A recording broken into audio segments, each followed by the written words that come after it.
Hello and welcome to another Tabletop Games Blog Saturday review. Everything felt new and awkward. You had practiced this for as much as you could, yet you didn't feel confident. You can do it, Dawna whispered into your earpiece, as if she knew what you were thinking.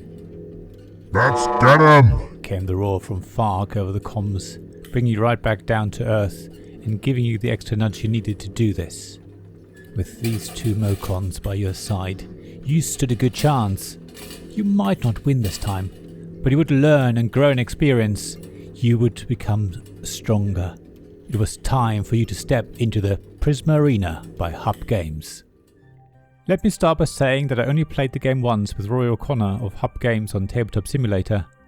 So even though I can't tell you much about replayability or the quality of the components, with that single game and all the other information that Roy shared with me, I feel I have seen enough to write this review. What is immediately clear when you look at Prisma Arena's illustrations is that it's clearly aimed at the whole family. There are lots of bright colours everywhere, and the box cover shows cartoon characters seemingly riding a rainbow.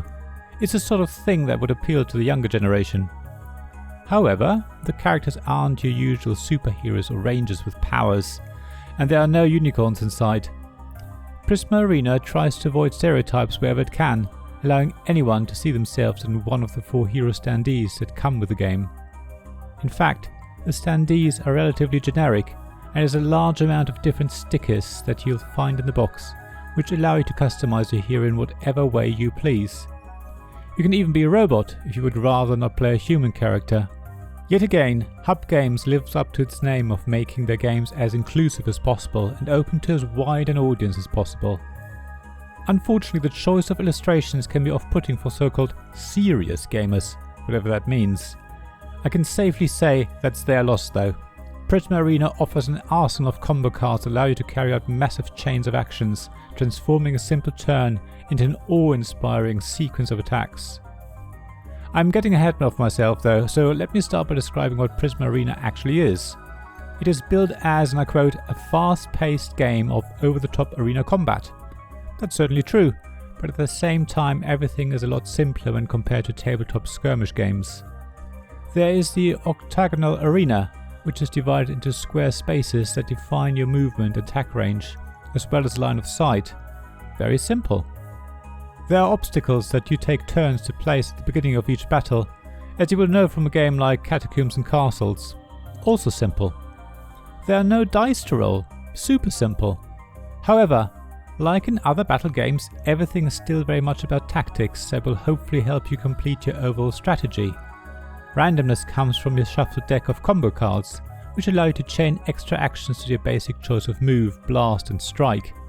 So you can actually plan much better and aren't at the mercy of an unlucky dice roll.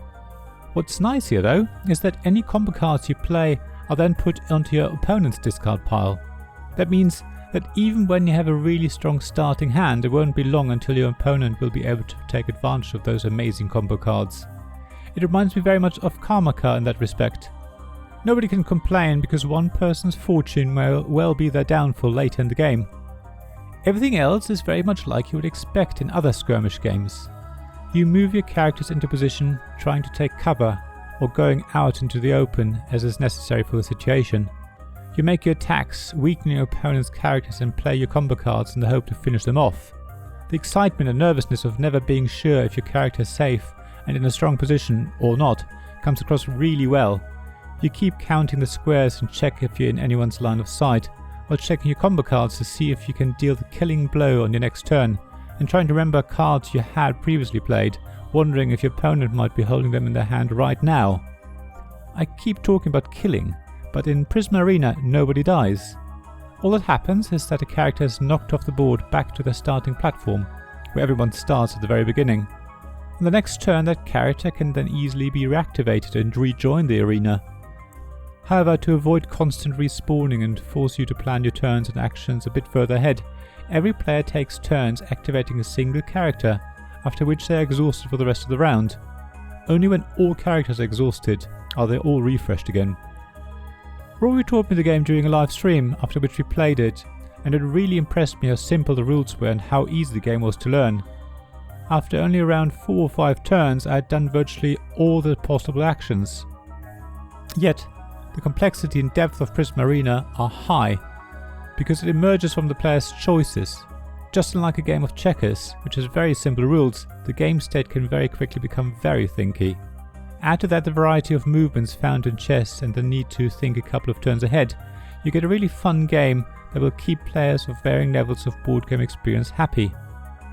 There's one more thing though, which sets Prisma Arena apart. After every game you can tick off certain achievements on your character card, which will eventually allow you to level up, which represents the experience you have gained during the game. However, don't fret, even though the game is technically a legacy game, what with the stickers and ticking of boxes on character cards, you aren't locked to playing it with the same people every time. You can freely take your character card over to someone else's house, who also has a copy of the game. Or you can use guest cards to allow anyone to join in the fun even if they don't have the game themselves. There's a handicap system that ensures players on different levels have an equal chance in the game. You can also decide to just play all on the same level, effectively downgrading more advanced characters. It really opens up your options and means you can easily play Prisma Arena with family, friends and different games groups. As I said at the beginning, I cannot comment on component quality, but if you look on Hub Games' website, you can see what comes in the box. I can only imagine how much it would be to move your standees around the arena as you shuffle your characters into advantageous positions or diving for cover. I've already put on the record that I want to be backer number 1 when the game launches on Kickstarter on 19th of May. I really can't wait. Thank you for listening to this Tabletop Games Blog Saturday Review podcast. Please check the description below for links mentioned in this episode, as well as to the written version of this article on the blog. If you enjoyed this episode, please subscribe, give us some stars or leave a review. Please also tell your friends about me, and if you want to offer financial support, check out my Patreon and Ko-fi pages, links to which you'll find in the blog at tabletopgamesblog.com. So thank you again for listening, and I hope to see you again soon.